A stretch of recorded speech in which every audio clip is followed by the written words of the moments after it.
The Holy Kabbalah as I Know It. Chapter 14A&B. The Place of Astrology in Holy Kabbalah. This is what the AI says about astrology. Quote, astrology is the belief system that studies how the positions and movements of celestial bodies, like the sun, moon, planets, and stars, are connected to human personality, behavior, and life events. In simple terms, it suggests that where the planets were at the time of your birth can influence who you are and what patterns show up in your life. This information is organized into things like zodiac signs, birth charts, natal charts, houses, and planetary aspects. For example, your zodiac sign, like Aries or Virgo, is based on where the sun was when you were born. A birth chart is basically a snapshot of the sky at your birth, used to interpret traits, strengths, challenges, and timing.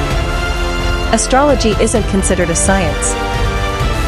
It's more of a cultural, symbolic, and spiritual tradition that's been around for thousands of years and is often used for self-reflection, guidance, or fun. Unquote. As can be seen from the preceding quotation, astrology cannot be said to be pure science but is speculative and based essentially on coincidences in nature. Astrology has been used by many prominent persons in history with a measure of success, but that does not mean we should accept it. In fact, it is doubtful if the Jews included astrology in their initial works on the Kabbalah, just as the tarot that is often given mention by some Kabbalists was actually the work of the Bohemians and therefore cannot be said to be pure Kabbalah. We are discussing it here because we want to address the misconceptions brought in by even well-informed Kabbalists that it is indeed a part of the Kabbalah. Astronomy, which is the scientific aspect of astrology, has often distanced itself from astrology inasmuch as it does not often regard the speculative aspect of astrology as science, which is based on research and close observation. From recent researches published about the history of the universe, it is true that there is an abundance of proof that there are some similarities between what has been found on the wreckages of some stars on Earth which are similar to what is in human bodies, but that is not enough to rush into any conclusion that the stars have influenced the biology of the human system. More research is needed to confirm or refute such occurrences. From the foregoing, we can say that astrology, which has been a belief system in our world for centuries, cannot pass the test to be science. It has been observed that even astrologers who have been able to predict some events in history have not been able to predict the events that affected their personal lives. Perhaps any accuracy in astrology is based on the functions of the human mind and is likely described as a belief system, often given the name faith by the religions.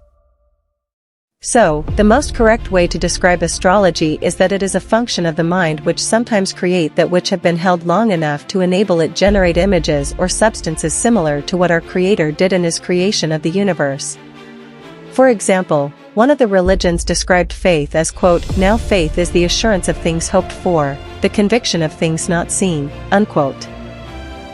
From the following description, it is easy to conclude that astrology has to do with the mind and mental processes than influences talked about of the planetary system.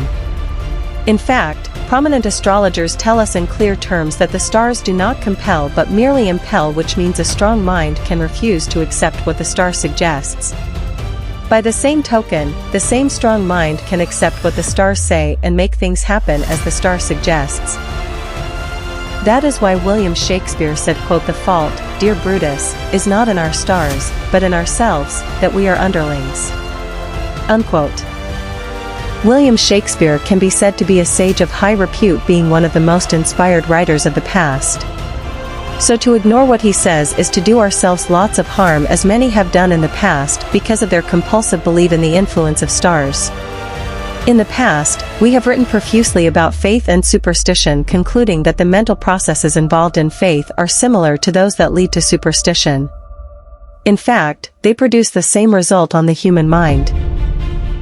The only difference is that while faith is upheld as something good, superstition is seen as something derogatory in nature. These are some of the mysteries of nature students of Kabbalah must study to distinguish between what is practical and what is merely a speculation. Your facilitator has studied all these things for not less than 60 years and will like to stimulate the thinking processes in every aspiring Kabbalist towards what can be described as good in a world that is essentially full of ignorance. Have current scientists not told us that our ignorance of the nature of our universe is at least 99%, meaning that our knowledge of the universe is only less than 1%, which goes to prove that the more our knowledge, the more we discover the high level of our ignorance, prompting us to go on with our effort to acquire more knowledge so as to reduce the level of difference between us and our Creator, who wants us to imitate Him.